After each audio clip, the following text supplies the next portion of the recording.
Parecía una postal de un día perfecto en las Islas Comores. Pero en el cielo había problemas. El embajador americano Frank Hadel y su mujer Chania eran dos de los 175 pasajeros que viajaban en el vuelo 961 de la Ethiopian Airlines.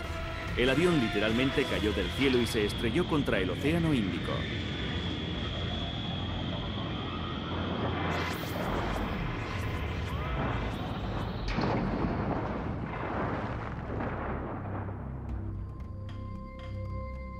Pero el avión no se estrelló por un accidente. Había sido secuestrado por 3 etíopes desesperados que buscaban asilo político. Habían irrumpido en la cabina y decían que tenían una bomba. Querían ir a Australia, y si no satisfacíamos sus demandas, decían que harían explotar el avión. El comandante Lue Labate estaba al mando del vuelo 961. Era un vuelo de 2 horas y media para ir a Kenia. Llevaban algo de combustible de reserva.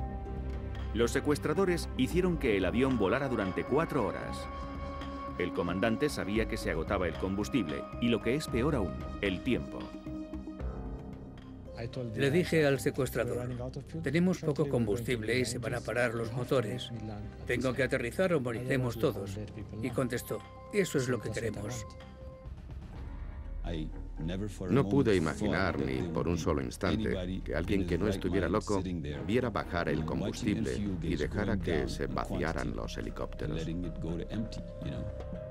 El comandante Jonas Mekuria era el segundo piloto en aquella ocasión. Aquello me pareció increíble.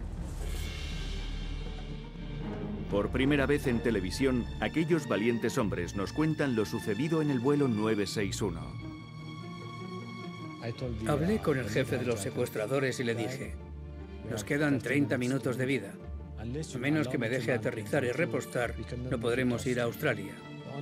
La única alternativa es morir en el mar. Me estaba empezando a poner nervioso. Sabía que nos íbamos a quedar sin combustible. En ese momento el avión dio un bandazo y supe que un motor se había parado. El 767 es perfectamente capaz de volar con un motor, pero no sin combustible. Volábamos a unos 6.400 metros y el segundo motor se paró. Teníamos que aterrizar inmediatamente. En toda la cabina había un silencio sepulcral. El avión se quedó sin combustible a 6.400 metros de altura. El 767 de 150 toneladas volaba todavía a más de 320 kilómetros por hora, pero caía del cielo a 10 metros por segundo. Los pilotos podían planear usando los flaps, pero a esa velocidad de descenso solo recorrerían 65 kilómetros. La tierra firme más próxima eran las Islas Comores. Amerizar el avión sobre el mar y situarlo cerca de una playa era la mejor oportunidad para que el pasaje se salvara. Estaba seguro de que no llegaríamos al aeropuerto, así que mi única alternativa era aterrizar cerca de la playa para que nos rescataran.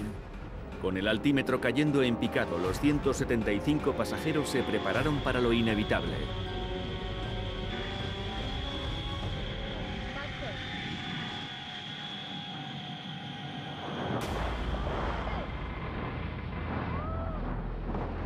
La escena es sobrecogedora. El avión choca contra el agua a 320 kilómetros por hora. Da una voltereta y se hace pedazos. Al principio fue una toma de contacto suave, pero después todo salió mal y pasó a ser muy violenta. Ese fue el momento en que el avión se deshizo.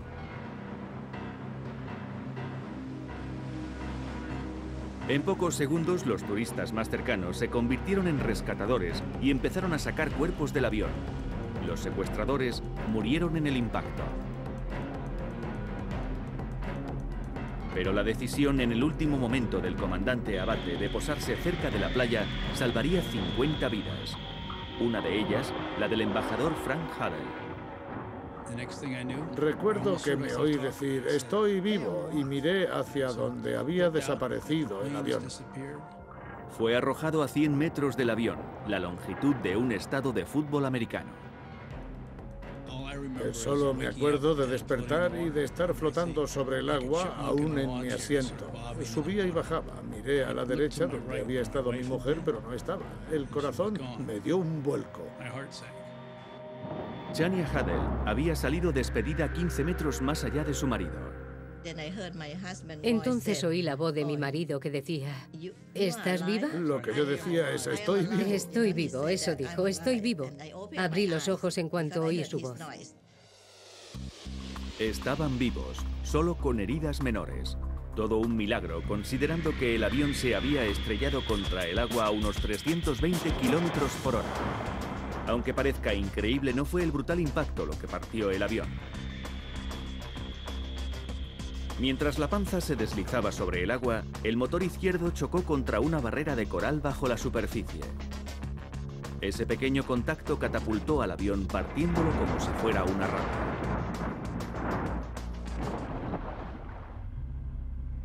Si Lué Labate no hubiera sido tan buen piloto, podríamos haber muerto todos. Los Hadel creen que la razón de su supervivencia podría no ser algo que hicieron, sino algo que no hicieron. Oímos un papá mientras se inflaban los chalecos salvavidas porque la gente pensó que íbamos a posarnos sobre el agua. Mi mujer dijo, no deberían hacer eso.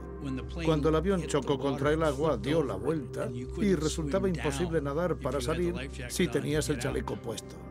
La mayoría de las 125 personas que murieron a bordo del vuelo 691 se ahogaron debido a que quedaron atrapados dentro del fuselaje con el chaleco salvavidas puesto.